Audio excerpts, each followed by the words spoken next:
it's the calm after the storm. And Berm Peak is kind of a mess. In addition to limbs and twigs all over the trails, some bigger stuff actually came down too, including this elm on Upper Moonshangle. Some of it's rotted, but after cutting away some of the jank, I found that most of the tree is in decent shape. Yeah, here it's rotted, and over there it's not. Maybe even decent enough to build something out of. But it could be challenging. This tree is not on an established trail, and it's completely tangled up in other broken limbs and shrubbery. Still, it points directly downhill in a twisty and gnarly manner. And it's positioned perfectly between Roto-Rooter and Knob Deep. We could use this fallen elm to connect the two trails together, and create yet another downhill route. I'd say that's worth the effort.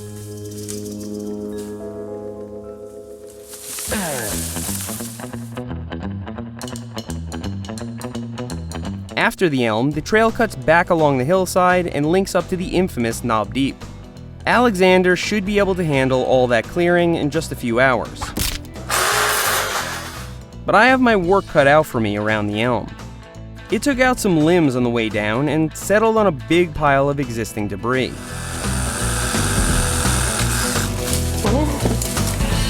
You okay? Yeah. Well, what is that thing that you like stick on a long stick and it has the blade on the end and you can saw it?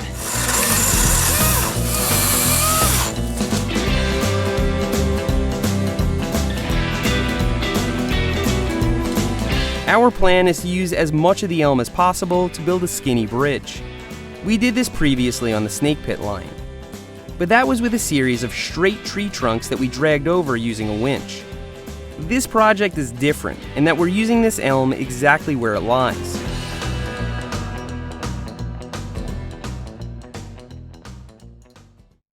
With the trail cleared and the elm mostly out in the open, we can move on to the next step, milling. We need to sort of banana split this entire tree if we want to ride on it, so we're ripping the topside flat with a chainsaw. As you might be able to tell, this is a lot of cutting. Cutting with the top of the bar directs the chips away from you, which is nice.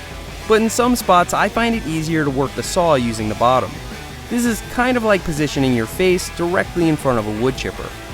Despite the treacherous nature of this process, it's pretty worth it.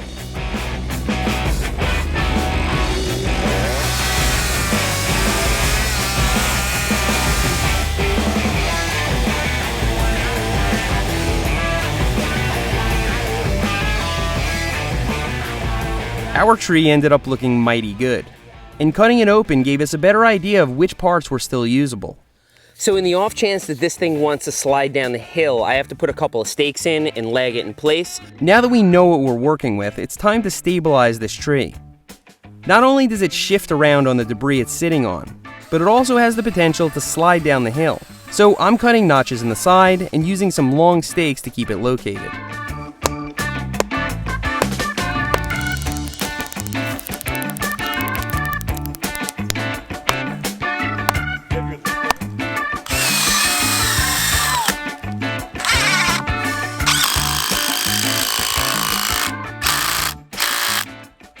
Further up the trunk, things get a little more complicated. This entire tree is being held up this way with this live rhododendron over here. I can get a support in over here, cut the rhododendron loose, and then it'll fall onto the support a little more stable. This still wobbles just like it did with the rhododendron because there's no support on this side. So let me walk you through how we're gonna put this plank in. So first things first, I'm just gonna get the bark away where the support is going to be. Now we're going to try and guesstimate the length of the plank. So I want to cut a little curve in here to sort of cradle the wood. Okay, I was using the end of the blade because it's narrower, it's easier to twist. Digging this into the ground is not what's going to hold it in place, it's going to be the stake. So I'm going to get this in there so it's on solid ground, and then we're going to drive a stake in. I might have to cut it down slightly. Yeah, go as far at the end of that branch as you can. 1, 2, 3. Okay. It's in. This could still push further into the ground. What we're gonna do is bang the stake into the ground with a series of whacks.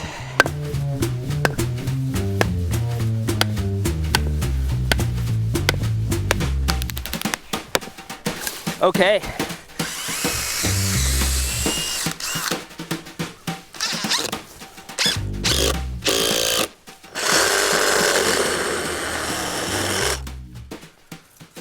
And that's that. Oh my God! Dude, stand on top of this. Dude, Yeah. real solid. We decided to use what was left of the stump to build an entrance ramp. By notching the tree and the stump, we can lag 2x6s in place to span the gap between the ground and the beginning of the tree. The stump acts as a central support to hold it all up. Where these beams meet the ground, we can again use stakes and lag screws to keep them from moving.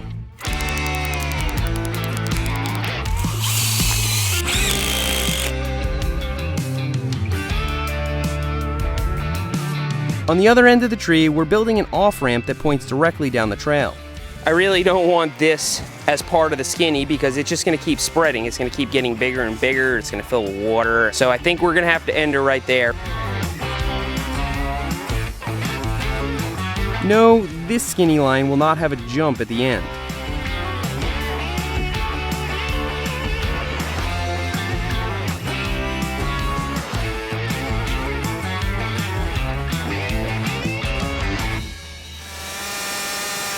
Over the last few weeks, I've milled quite a bit of wood from fallen trees around the yard. I'm ripping those slabs into planks, and that's what they're best for. The rough finish makes for way better traction than you get from smooth, store-bought deck planks. Most of these planks will be 16 inches or 40 centimeters. That's wider than our previous skinny bridge, but this one is steeper, so we want a bigger safety net. We're also making sure to space the planks a good distance, so tire knobs will have a place to hold on while braking. If you want this to last for any appreciable amount of time, you gotta make sure that the planks are not going like this, because then every time you ride over it, you're putting stress on the fasteners instead of putting pressure down on the wood where it's supposed to be. So I have to take the chainsaw and chip away at it to make it sit flat. Now it's sitting flat.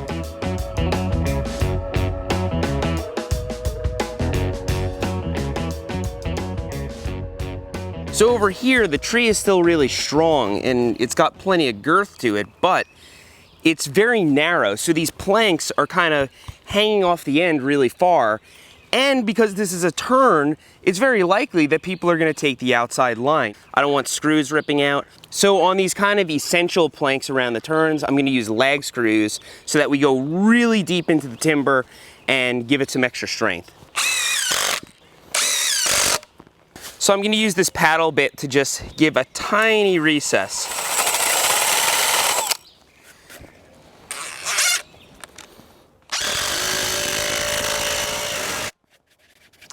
And yeah, that should be plenty strong.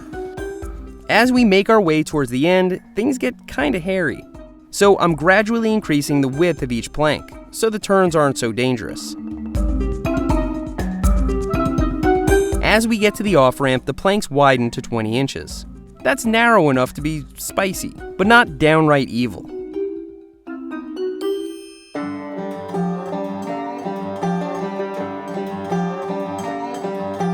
We're naming this trail Cakewalk.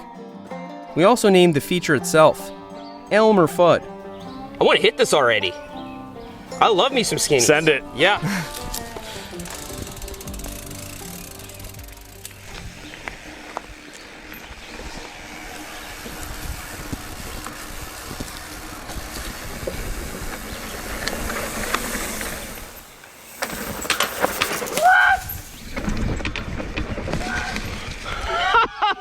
Holy cow! So much fun. Now I'm insanely nervous because I can't live up to that run. You don't have to live up to the run, you just have to not get hurt. It's somehow the least sketchy feature we've ever built. Well, except the run up is harder than the thing. Really?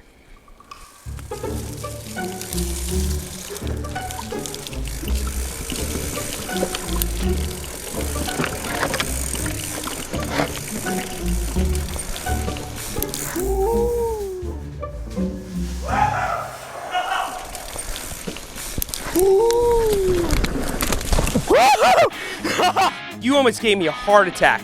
With our first runs out of the way, it's only right that we take it from the top. If you drop in off the east side of the flight deck, you get to ride the whale tail line down Roto-Rooter.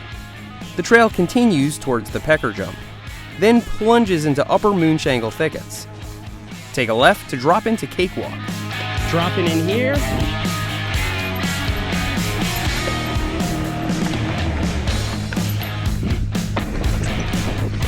With that little trail we built, you can continue downhill onto Knob Deep and let gravity take you all the way to the bottom.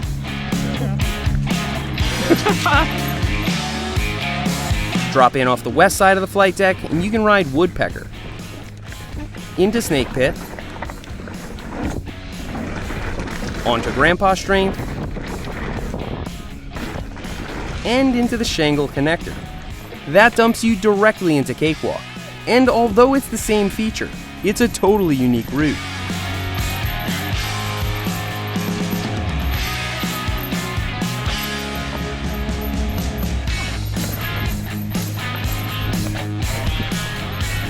You made the turn! One thing's for sure, Elm'r Fudd is a contender for the funnest feature on Berm Peak. The steep approach, the hard braking across the planks, and the exciting dive into an off-camber turn makes it stand out as a truly unique line.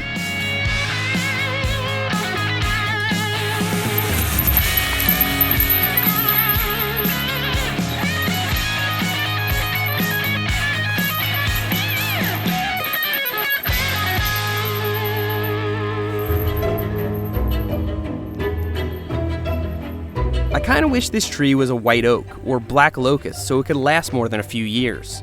Elm is non-durable, so we'll need to keep an eye on this tree and retire the feature once things begin to weaken. That'll be sad, but we can repurpose some of the usable materials to build something else in its place. For now, it's a whole lot better than using it as firewood. If you enjoy these builds, please consider subscribing so the next video will pop up in your feed. And for more content on Sundays, check out our second channel, Berm Peak Express. Thanks for riding with me today. I'll see you next time.